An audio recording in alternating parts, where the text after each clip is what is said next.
So I would say it's a call for empathy and a call for just normalizing things that are normal if you look inside. They're not that scary. Yeah, desire should not be a very scary concept for anyone. I'm petrified of like going back from Cannes and feeling empty inside and like not having stories to obsess over. Hi, I'm Saim Sadiq. I just had a wonderful conversation with Anupama Chopra, and if you like this video, please subscribe to Film Companion.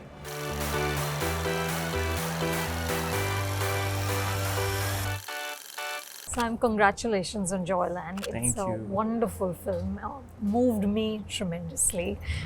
It's also the first Pakistani feature film to be at the Cannes Film Festival. So many congratulations Thank on you. that as well. What a singular honor. How are you feeling right now? Very overwhelmed, I think, in a good way. Sometimes in a bad way, but mostly in a good way. Yeah. I think because there's a lot of expectation which you don't think of when you make a film. You know, there's like almost like a whole country looking at you, and this film is meant to represent the country. When you were making the film, that was not the purpose, but suddenly that does become the purpose, almost more so than whatever the film is doing, which is good and bad.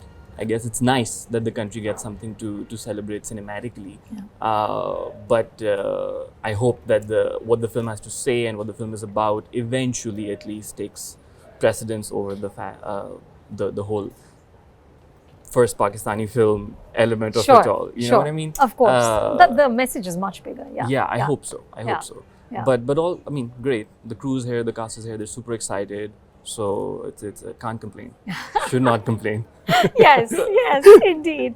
In this film, like in your first short film, Darling, you go back to the sort of erotic dance theatre in Lahore. Tell me, why is that a place that sort of keeps drawing you back to it? Well, I did intend on making a feature while making Darling as well, and of course it was informed greatly by the experience of making Darling. But I think it's just the idea of the contradiction that exists, and everybody seems to be okay with it as long as those two worlds don't merge. Yeah. You know, that there is an erotic dance theatre where, you know, sexuality is not such a taboo, where the idea of desire is not such a taboo. But the rest, when you step out of that theatre, it suddenly becomes one. And it's the same people, the 1,000 seats that are filled by the same men who suddenly step out and suddenly become very conservative again. Yeah. So I think the idea was to talk about desire and that contradiction, and a character sort of going in and out of those two worlds, you know, his home life and the life of the theatre, was something that just became an organic setting for the film. I couldn't think of a better setting to talk about the things that I wanted to talk about. And I mean, it's just fascinating, the fact that, you know, people will go pray 5 times a day and then go later at night to watch that show and then come out and, you know, kind of basically talk shit about that show. Right. You know what I mean? Right. Not own it as part of the culture, you know, no matter if you think it's a B grade element as far as the arts are concerned or whatever, but it is part of your culture. It does generate a huge amount of audience. So for me, I think Pakistan is a very beautiful and fun, contradictory country in many ways, and for me, this was the contradiction that was the most exciting for these themes. You know, what I really liked about the film was that it found place to acknowledge the wounds and the desires of even the smaller characters. You know, like I mentioned to you before, like the neighbor. You know, what was her loneliness? What was in her heart? Tell me about the process of writing this film. How long did it take? Took a while. I mean, if you include the writing that I was doing in my head, then it's even a longer while. But the process was I think it kind of became that eventually, and I'm glad that it did. Initially, it was more focused on the primary characters, but then it's not fun, and it's also sometimes the characters start writing themselves. So that was like a later addition, not later, I mean like a year or so before the shoot was when I was like, okay, no, this lady who's sort of, you know, being the gossipy girl, right, lady, seems like a busybody, right? You know, like she's coming and telling you that I saw this and I saw that, and you know, like a typical auntie figure, a Punjabi auntie, to introduce her as that caricature, but then to sort of go a little bit deeper and to understand that, oh, maybe she's actually suffering from the same thing that she's been gossiping about.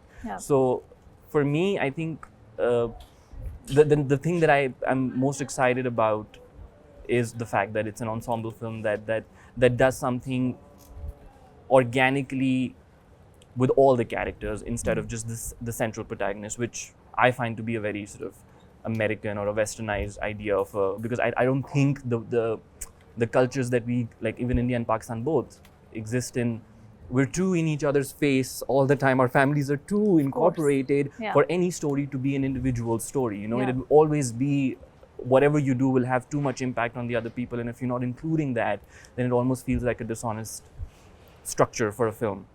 As a screenplay. So for me, it was important to kind of make it Pakistani structurally, as much as, you know, not just the setting and not just the people.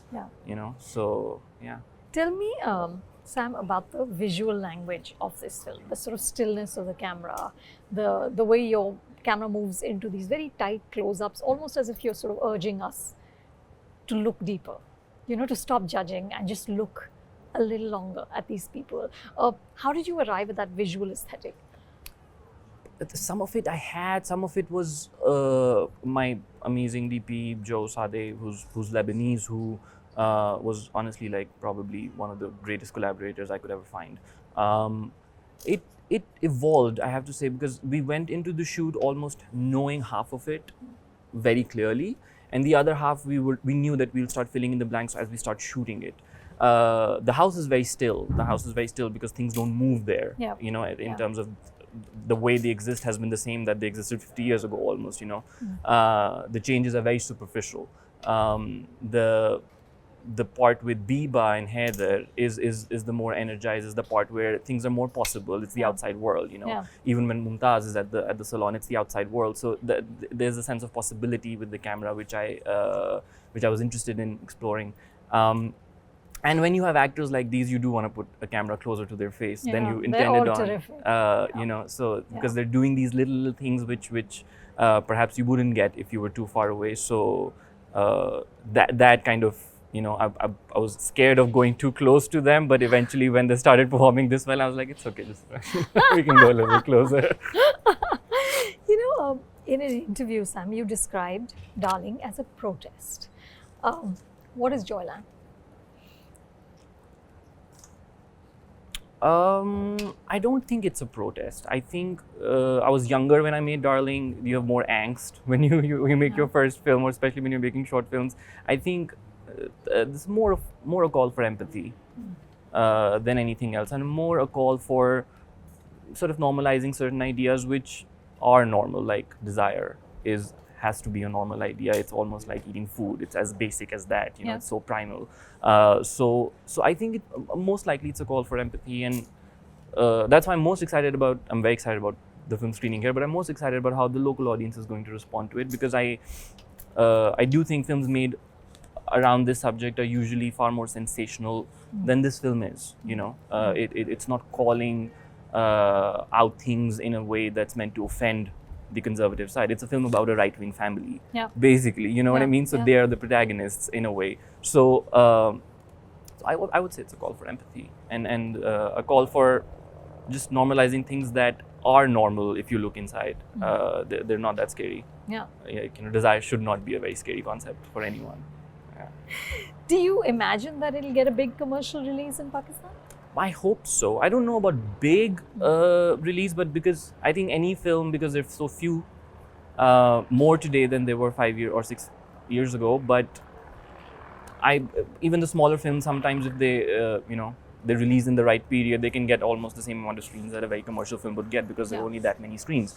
And they want films in there, and we don't take Bollywood these days, you know, anymore, unfortunately. So I hope so. I don't care for a big or small release as long as there is a release. Even if it releases in 5 theaters, whoever wants to go watch it can watch it. And you know, for me, the release is more important than the scale of it. Sure. But are you anticipating any censorship issues? To a certain extent, and I hope that they can be resolved, because there is a version of this film that can play. It would be censored. I would maybe most people, perhaps most directors would not be okay with it. I think because of the fact that I do think the film is a call for empathy, and because I want it to be screened in some form or shape back home. So of course, I do anticipate a certain amount of censorship because our censor board is unpredictable. Yeah. But I hope eventually there is a stalemate where we're like, okay, this version we can screen. We can screen a version. Right. Right. Absolutely. You described your movies as sensitively done commercial cinema. I have? Yes. I said that, okay. So I'm curious, where do you fit in, Saim, within the larger Pakistani film industry? I don't know if there is a larger Pakistani film industry to begin with, honestly. It's so small. Yeah. It's like it's a... How many films are being made now? Well, on Eid, there were like 5 Releases. Pakistani films that released at the same time, and then Doctor Strange came, and then they were all upset that why did you release Doctor Strange so soon? But I think in terms of where I fit would be somewhere where perhaps there are a couple of filmmakers who do exist in that sort of lane where they are making what you would like call an independent film, like Sarmad, who's also a producer on our film. But they are commercially viable in the sense because the audience is so new as far as what they expect from a Pakistani film, you know. Yeah. So they will take it. They will not. The definition of commercial versus non-commercial is not as clear as perhaps in India, you know, where because there are so many films and because there's a culture that never got stopped. Yeah. I honestly also don't think it's like. I know there's a stamp of Cannes now and all, but I don't think it's that boring of a film. You know, I think it's quite entertaining and I think it's fun. It has songs. Film. It's a very emotional film. No, and So you put in little touches of humor as well. Yeah, and I'm like, it has 3 songs. Like, you know, this is a commercial film. Yeah. अपनी तरफ से तो आपने मैंने पूरी कोशिश की है कि सब देख सके. And so I don't think it should be, as long as it gets a first burst of audience, which I'm hoping that this whole sort of shebang of Cannes will enable the film to get. That I think it should be because most people who in Pakistan also who end up making indie or artsy films, they still are commercially oriented in a certain sense of the word. You know, they're not like, for me, when you say like super artsy film, it's like Tarkovsky. Right. You know what I mean? Sure. So I'm like, okay, that I understand. Yeah. Cannot have a big audience, that kind of film. I don't think this is that kind of film. Yeah. So yeah, I'm hoping that it carves a certain amount of niche because there are so many young filmmakers in Pakistan who I know perhaps would have a far higher likelihood of belonging to the niche that I'm in than the more commercial ones, which is all the big studios only. Yeah. So what's next for you? I don't know. I really don't know. I wish I knew. I'm petrified of like going back from Cannes and feeling empty inside and like not having stories to obsess over. I hope I find out soon because it's tough to not have a story in You're your not mind. writing right now. I'm writing for other people. Right. I'm writing. I'm doing a film based on a book called Hotel on the Corner of Bitter and Sweet. I'm not supposed to direct it. It's an American film set in the 40s. For me, I still have to sit down and do some thinking because we just finished this film. Right. We just finished it, and so it will take some time. I hope not too long. Well, before that, have a wonderful Cannes. Thank you so much. And really, congratulations again. Thank you so much. Thank you.